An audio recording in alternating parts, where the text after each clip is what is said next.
اس کا سمپل حساب ہے، اگر آپ کے علاقے میں نیشنل بینک کی کوئی برانچ موجود ہے، فرنچائز موجود ہے، اس کا مطلب ہے اس علاقے سے آپ اپلائی کر سکتے ہیں۔ ایسے علاقہ جات جہاں پہ نیشنل بینک ایگزسٹ نہیں کرتا، جہاں پہ نیشنل بینک کی کوئی فرنچائز موجود نہیں ہے، تو وہاں سے آپ اپلائی نہیں کر سکتے۔ تو یہ 3 بڑی شرطیں ہیں قرضہ لینے کے لیے، ٹھیک ہے۔ اس کے بعد جو آپ کی ایج ہے 22 سال سے لے کر 60 سال کے درمیان میں ہونی چاہیے، ٹھیک ہے۔ یہاں پہ انہوں نے ایک کچھ لوگوں کے لیے شرط لگائی ہے جو ان کی ایج ہے 65 سال زیادہ سے زیادہ ہونی چاہیے، لیکن میں آپ کو ٹوٹلی بتا رہا ہوں کہ کم از کم آپ کی جو ایج ہے وہ 22 سال ہونی چاہیے، اگر آپ سیلری پرسن ہیں، بزنس مین ہیں، پروفیشنلز ہیں یا پھر جو بھی ہیں، ٹھیک ہے۔ تو کم از کم 22 سال آپ کی ایج ہونی چاہیے، زیادہ سے زیادہ آپ کی 65 سال ایج ہونی چاہیے، ٹھیک ہے۔ اس کے درمیان میں آپ کی ایج ہے 22 سال سے 65 سال کے درمیان میں، تو آپ قرضے کے لیے اپلائی کر سکتے ہیں۔ اس کے بعد دوستو انکم کی یہاں پہ شرط لگائی ہے، اگر آپ گورنمنٹ کے امپلائی ہیں، اگر آپ تنخواہ دار طبقے سے ہیں اور آپ سرکاری نوکری کرتے ہیں تو آپ کی ماہانہ تنخواہ 5000 روپے کم از کم ہونی چاہیے۔ اگر آپ سرکاری ملازم ہیں اور آپ کی ماہانہ تنخواہ 5000 سے زیادہ ہے تو آپ قرضے کے لیے اپلائی کر سکتے ہیں۔ اگر آپ پرائیویٹ سیکٹر میں نوکری کرتے ہیں اور آپ کی گھر کی آمدن 10,000 روپے تک ہے تو آپ قرضے کے لیے اپلائی کر سکتے ہیں، ٹھیک ہے۔ اس کے بعد اگر آپ بزنس مین ہیں یا پروفیشنلز ہیں اور آپ ماہانہ جو ہے یہاں پہ انہوں نے بتا دیا ہے، اگر آپ بزنس مین ہیں اور آپ 5 لاکھ روپے تک کما لیتے ہیں تو آپ قرضے کے لیے اپلائی کر سکتے ہیں۔ لیکن یاد رکھنا یہ جو 5 لاکھ بتا رہے ہیں یہ ٹوٹل انکم بتا رہے ہیں، یعنی آپ کے گھر کے کمانے والے 2 افراد ہیں، 5 افراد ہیں، 10 افراد ہیں۔ اگر آپ 5 لاکھ روپے تک آپ کی گھریلو انکم ہے تو آپ اپلائی کر سکتے ہیں قرضے کے لیے، ٹھیک ہے۔ تو یہاں پہ جو سب سے اہم چیز ہے وہ یہ ہے کہ جو سرکاری ملازم ہے جن کی جو سیلری ہے 5000 سے زیادہ ہے وہ اپلائی کر سکتے ہیں۔ جو پرائیویٹ سیکٹر میں نوکری کرتے ہیں ان کی انکم گھر کی 10,000 سے زیادہ ہونی چاہیے، ٹھیک ہے۔ اب دوستو بات آ جاتی ہے جی امپلائمنٹ کے لینتھ کے بارے میں۔ اگر آپ تنخواہ دار طبقے سے ہیں اور آپ کو تنخواہ میں کام کرتے ہوئے، سیلری میں کام کرتے ہوئے 2 سال گزر چکے ہیں تب آپ قرضے کے لیے اپلائی کر سکتے ہیں۔ اگر آپ بزنس مین ہیں اور آپ کا بزنس کرتے ہوئے 3 سال ہو چکے ہیں تب آپ قرضے کے لیے اپلائی کر سکتے ہیں، ٹھیک ہے۔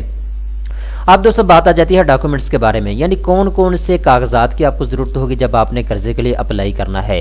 تو یہاں پہ انہوں نے ایک لمبی لسٹ دے رکھی ہے، اگر میں آپ کو بتانا شروع کر دوں تو میرے خیال 10 منٹ تو اس کے اوپر ہی لگ جائیں گے۔ تو میں آپ کو وہ ڈاکومنٹس بتا دیتا ہوں جو ہر صورت میں آپ کو چاہیے ہوں گے، باقی بینک آپ کی سچویشن دیکھنے کے بعد کوئی 1-2 آپ سے ڈاکومنٹس مانگ سکتا ہے، ٹھیک ہے۔ تو میں آپ کو جنرل ڈاکومنٹس بتا دیتا ہوں۔ نمبر 1 پہ 2 تصویروں کی آپ کو ضرورت ہوگی، اس کے بعد 2 شناختی کارڈ کی کاپی کی آپ کو ضرورت ہوگی، اس کے بعد 2 ریفرنس آپ نے جو مہیا کرنے ہیں ان کے CNS کی کاپی آپ کو چاہیے ہوگی، اس کے بعد پروسیسنگ چارجز کی جو ایک رسید ہوتی ہے وہ آپ کو چاہیے ہوگی، اس کے بعد دوستو سیلری سلپ آپ کو چاہیے ہوگی اگر آپ تنخواہ دار طبقے سے ہیں، اس کے بعد امپلائمنٹ سرٹیفکیٹ آپ کو چاہیے ہوگا اگر آپ تنخواہ دار طبقے سے ہیں، اس کے بعد بینک سٹیٹمنٹ آپ کو چاہیے ہوگا 3 مہینے کا یا 6 مہینے کا، ٹھیک ہے، یہ بینک ڈیسائیڈ کرے گا، تو یہ آپ کے پاس ہونا چاہیے، ٹھیک ہے۔ اس کے بعد دوستو آپ کا نیشنل بینک میں اکاؤنٹ ہونا چاہیے، اگر آپ کا اکاؤنٹ نہیں ہے تو تب بھی آپ نے سیلری سلپ یا امپلائمنٹ سرٹیفکیٹ جو ہے نیشنل بینک میں دینا ہوگا اور اس کے بعد آپ کا اکاؤنٹ اوپن کیا جائے گا۔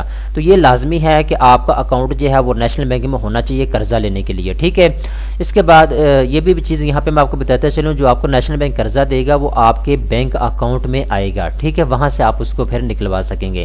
اگر آپ بزنس مین ہیں تو بزنس پروف آپ کے پاس ہونا چاہیے، اس کے بعد 1 سال کا بینک سٹیٹمنٹ آپ سے مانگا جائے گا، ٹھیک ہے، اگر آپ بزنس مین ہیں تو۔ اس کے بعد پراپرٹی ڈاکومنٹس آپ سے مانگے جائیں گے، ٹھیک ہے، سیلری سلپ والے بندے سے بھی جو بندہ تنخواہ دار طبقے سے ہے اس سے بھی پراپرٹی ڈاکومنٹس مانگے جائیں گے اور جو بزنس مین ہے اس سے بھی، ٹھیک ہے۔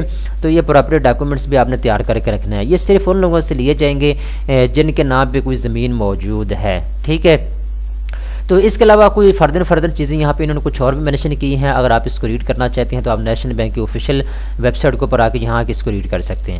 اب دوستو فائنلی بات آ جاتی ہے آپ نے قرضے کے لیے اپلائی کیسے کرنا ہے۔ تو اپلائی کرنے کے لیے دوستو میں آپ کو یہ فارم جو آپ اپنی اسکرین کے اوپر دیکھ سکتے ہیں، یہاں پہ نیشنل بینک والوں نے اپنی جو ان کی آفیشیل ویب سائٹ یہاں پہ بھی دے رکھا ہے، اپلیکیشن فارم جہاں اس کے اوپر آپ کلک کریں گے تو آپ کے سامنے آ جائے گا۔ آپ نے اس کو پر کرنا ہوگا، پر کرنے کے بعد آپ نے اس کو نیشنل بینک میں جمع کروانا ہوگا۔ اگر آپ کو پر نہیں کرنا آتا تو آپ نیشنل بینک کے کسی بھی برانچ میں چلے جائیں، ٹھیک ہے، وہاں جانے کے بعد آپ ان کو بتائیں جی میں قرض کے لیے اپلائی کرنا چاہتا ہوں تو یہ فارم مجھے پر کر کے دے دیں، ٹھیک ہے۔ تو وہ ایک تو آپ وہاں سے انفارمیشن لے سکتے ہیں تفصیل کے ساتھ، اور اس کے بعد یہ آپ کو فارم وہ خود ہی پر کر کے دے دیں گے، ٹھیک ہے۔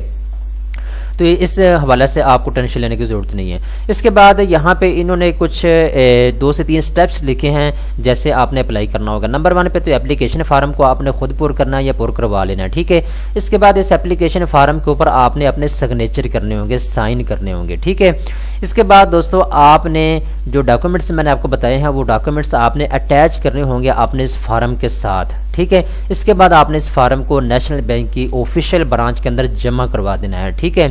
جب آپ جمع کروائیں گے تو اس کے بعد پروسیسنگ فیس تھوڑی بہت آپ سے لی جائے گی۔ یہاں پہ انہوں نے مینشن نہیں کیا کہ پروسیسنگ فیس آپ 500 دیں گے، 1000 دیں گے۔ البتہ کچھ لوگ ہیں جنہوں نے قرضہ لیا ہے، میرے جاننے والے ہیں، میں نے ان سے جب پتہ کیا تو وہ کہتے ہیں جی یہ کچھ پروسیسنگ فیس لیتے ہیں، ٹھیک ہے۔